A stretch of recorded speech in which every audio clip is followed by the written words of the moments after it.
Bom dia, povo abençoado de Deus. Vamos para mais um estudo, então, né? Josué, capítulo 19 ao capítulo 21.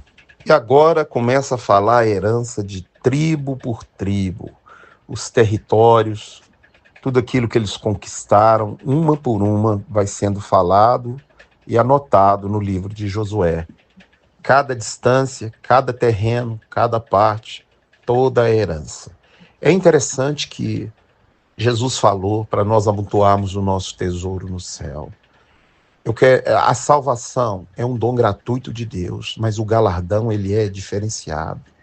A nossa herança está nos céus com o Senhor. E a Bíblia diz em Apocalipse capítulo 5, verso 8 em diante, que nós reinaremos sobre a terra. E lá também Jesus vai repartir a nossa herança. Aonde nós vamos reinar, juntamente com Ele. Pensa nisso. A Bíblia é uma repetição.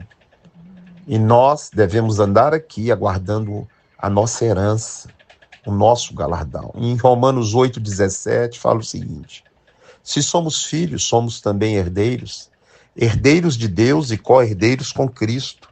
Se com Ele sofremos, com Ele também seremos glorificados. Em Apocalipse 22:12, ele fala: eis que venho sem demora, e comigo está o galardão que darei a cada um, segundo as suas obras. A fé sem obras, ela é morta. Deus repartiu a terra por herança, limpou os inimigos, e agora eles tomaram posse da terra. Em Apocalipse capítulo 12, verso 7, diz que Satanás e os seus demônios serão expulsos do céu, porque a morada do céu não é para demônio mais. A morada do céu vai ser para a igreja do Senhor, a coluna e baluarte do Deus vivo. E eu te pergunto, aonde você tem amontoado o seu tesouro, aonde você espera receber a sua herança? Leia a Bíblia, medite na Bíblia, estude a Bíblia e tome posse das promessas de Deus para você. Seja uma bênção nessa terra, faça aquilo que Ele mandou e você receberá a sua herança no dia da sua partida. Tendo acabado de repartir as terras, os filhos de Israel deram a Josué, filho de Num, herança no meio deles. Glória a Deus. E agora Deus manda separar cidades de refúgio, que era para ir ficar o homicida, que houvesse cometido homicídio sem intenção de matar.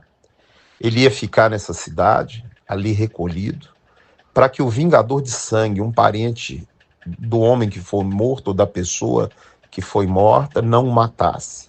Se ele saísse dessa cidade, o vingador de sangue o mataria e não daria nada. É uma lei bem diferente, né? Ele deveria ser julgado, né? E caso não fosse condenado, ficaria na cidade de refúgio. Caso fosse condenado, o vingador de sangue, o parente da pessoa que morreu, teria o direito de matá-lo. Então ele ficava nessa cidade, só poderia voltar para sua casa com a morte do sumo sacerdote.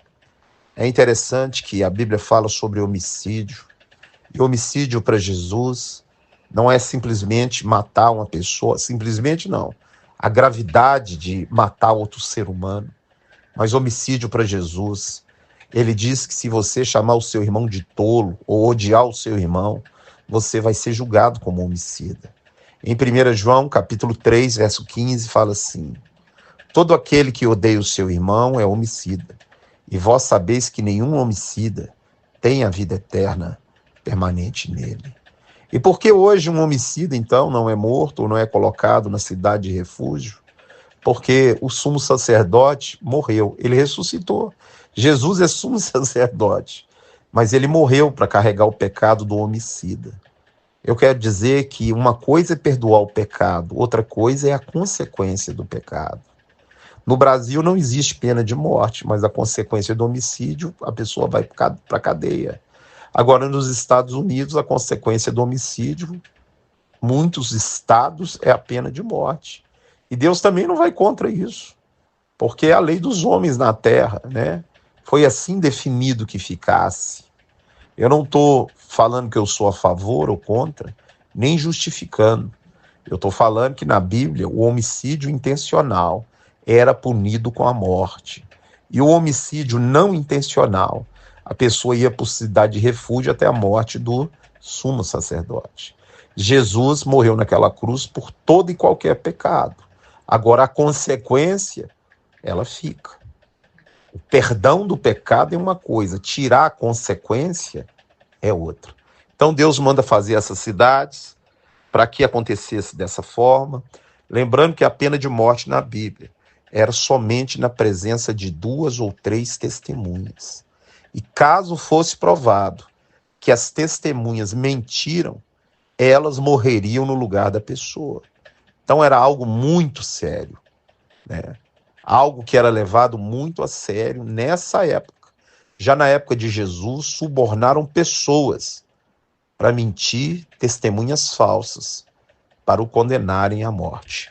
Lembrando também que a morte, no caso de julgamento, era por apedrejamento. A morte de cruz é uma pena romana, não uma pena judaica.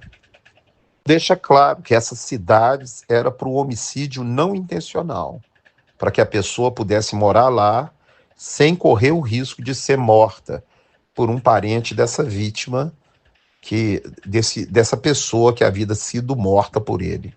Agora, os levitas reivindicam o lugar da sua moradia. Embora eles não tenham herança, Deus ordenou que eles habitassem no meio das tribos, com o seu gado, com as suas coisas, né? E eles agora estão reivindicando a Josué essa parte que lhes cabe. Nós aqui nesse mundo também somos levitas, somos servos, e não temos herança aqui, mas moramos no meio do mundo. E assim como os levitas eram luz no meio do povo, lembrando que somente sacerdote, levita e rei, pessoas que eram ungidas, né, tinham o Espírito de Deus. Nós temos o Espírito de Deus. Podemos ter casa nesse mundo, mas sempre lembrando que a nossa herança não é aqui. Deus vai nos dar moradia, Deus vai nos dar alimento, Deus vai nos sustentar, não vai deixar a nossa roupa acabar até o último dia da nossa vida.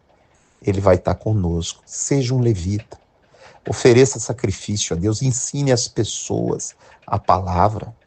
O sacrifício que Deus quer está em Romanos 12:1. Diz: rogo-vos, irmãos, pelas misericórdias de Deus, que ofereceis os vossos corpos como sacrifício vivo, santo e agradável a Deus, que é o vosso culto racional. E não vos conformeis com esse século, mas renovai pela mudança da vossa mente, para que experimenteis qual é a boa, perfeita e agradável vontade de Deus. Você, como um levita, ofereça sacrifício de louvor, sacrifício de oração, porque você também habita no meio de um território inimigo. A Bíblia diz que o mundo inteiro jaz no maligno. Se não fosse pela proteção do Senhor, o diabo já teria matado a todos nós.